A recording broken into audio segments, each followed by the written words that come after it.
investments, monetary policy, and commodity price dynamics. How the monetary policy finds its way through the foreign exchange markets into commodity pricing. Let's explore that into details. But before we do that, disclaimer is important. And the important part is commodity prices are very volatile. And before making any investment decisions with either FX or commodity prices, make sure you consult a professional before you do that. Having said that, let's move on to understanding the connection between the Federal Reserve and the foreign exchange price mechanism. So, as we know, the Federal Reserve is the central bank of the United States, and it's the bank of banks, is the bank of last resort. It also affects the monetary policy of the country. In fact, it directly controls it, and the New York Federal Reserve District Bank is the one that implements this policy by buying and selling bonds, which is called open market operations.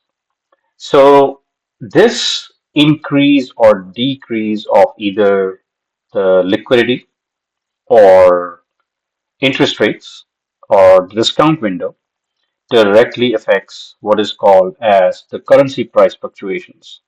Let's understand that a little bit. So let's, to put it simply, make sure that we connect monetary policy, i.e., interest rates, with liquidity. So if interest rates in an economy are high, then everyone makes deposits in order to reap the benefits of those high interest rates. So people give their money to government and buy government bonds to make use of those high yields. And so this has an effect of currency not floating around in the economy.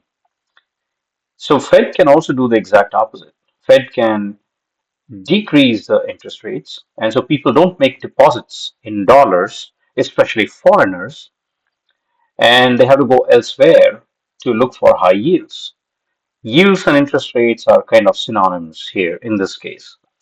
If I say high interest rates, that means high yields, and vice versa. So high yields eventually lead to purchase of dollars, and if dollars are purchased, dollars become stronger. On the other hand, low yields or low interest rates lead to the exodus of dollars in favor of other currencies. So people sell dollars and buy foreign currencies, which have higher yields or higher interest rates, and therefore the dollar will become weak. Now, in a currency basket, it's pretty uh, intuitive that if we sell dollar will become weak, and the other currency that we buy will become strong. That's a very straightforward notation. In fact, it's very different from most other markets in which if one currency appreciates, the other currency depreciates. That might not be true for other markets. So now we understand what is called as a connection between a country's interest rates or yields and capital flows. Because these capital flows are essentially looking or hunting for those yields. So wherever there are high yields, capital will flow there. If yields in the US are high, as in this case of this slide, then there are USD inflows. USD implies US dollar. People will buy dollars for these high yields, and if they buy these dollars, the dollar becomes strong as compared to other currencies. Anything that we buy will become stronger or more expensive. All right, now balance sheet. The balance sheet of the Federal Reserve is essentially a representation of all the assets and liabilities of the Federal Reserve. So the Federal Reserve essentially is the principal agent that circulates currency in the economy. And if the Federal Reserve circulates more currency, we call it as a high liquidity situation. So how can the Federal Reserve circulate more currency? Well, it's this process called open market operations. If the Fed just unilaterally starts buying bonds from everyone in the market, usually the Federal Reserve only buys and sells government bonds to not affect any particular other security or asset disproportionately in terms of price. So when the Federal Reserve buys government bonds, it gives money to whoever sold it. And we typically understand that this person is in the economy. So the person in the economy gets money. And if the Fed does this thing to many agents in the economy, those agents in the economy have more currency or cash. And therefore, their liquidity increases. So liquidity is essentially linked or synonymous with excess cash. When the Fed purchases bonds from these agents in the economy, it provides liquidity to these agents. Now, this is a tool that's very useful in situations like the financial crisis when people actually needed money. So, this is called providing liquidity. When the Federal Reserve is buying bonds, essentially, it's basically telling the economy that there is excess money everywhere. When there is excess money everywhere, people don't have uh, any motivation to chase high yields. So the yields go down, and the because the Fed is buying bonds, the price of bonds go up. And now, again, going back to the previous discussion, when the yields go down, the US dollar becomes weak because then people who make capital flows will say, oh, interest rates in the United States are low. Let's take this money elsewhere, some other country which has higher yields or interest rates.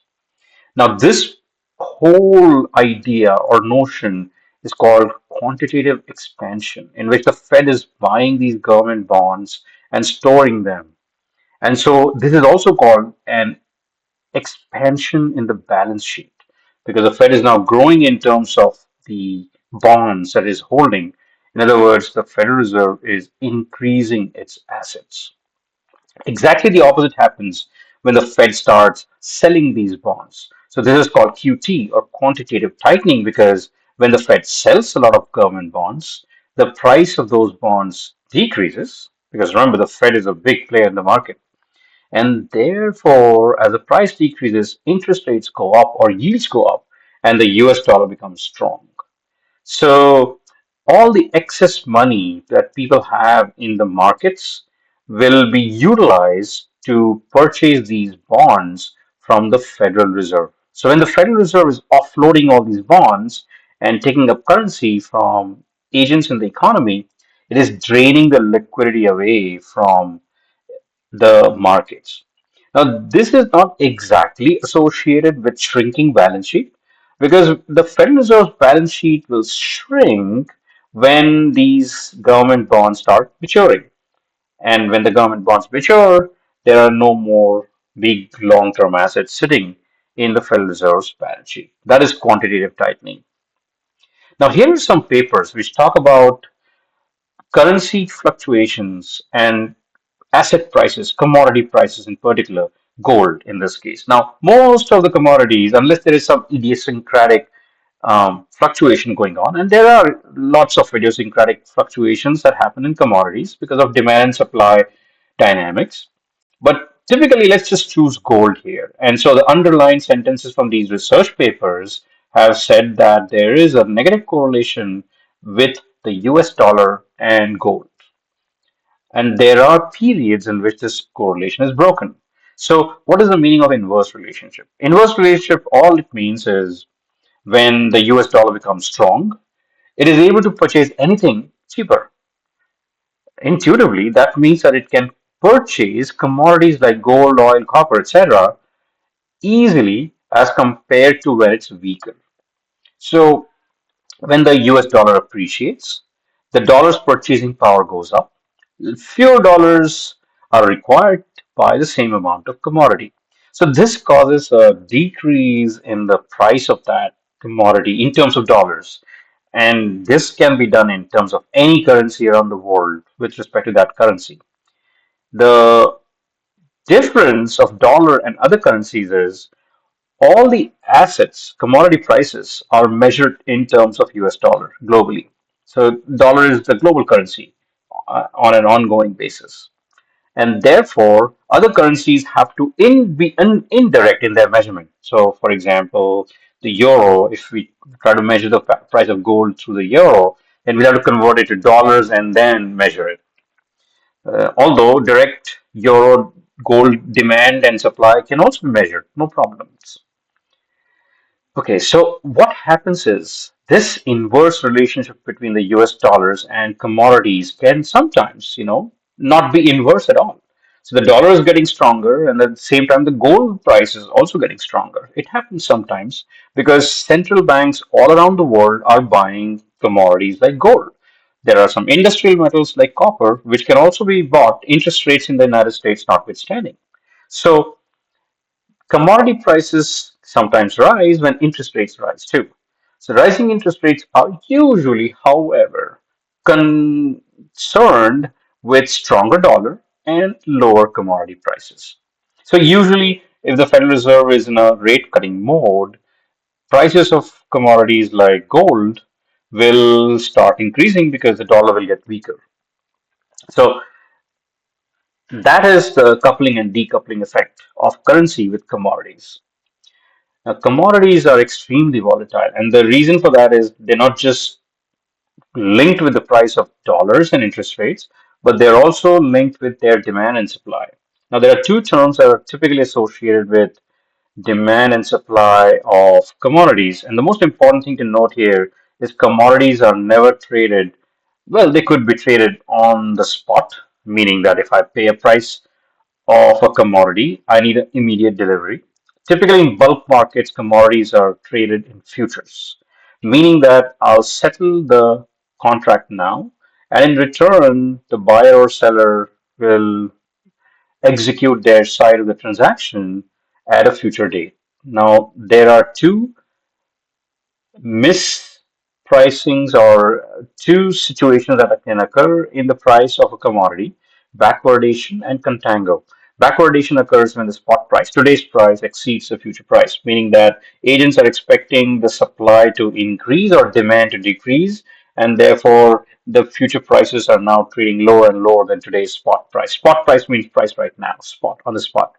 And contango means that the future prices are higher than the current spot price. It could be because of inflation concerns, or it could be because of weaker dollar concerns, or cutting of interest rates concerns. Now, one thing more that we must note is typically the prices of commodities are extremely volatile.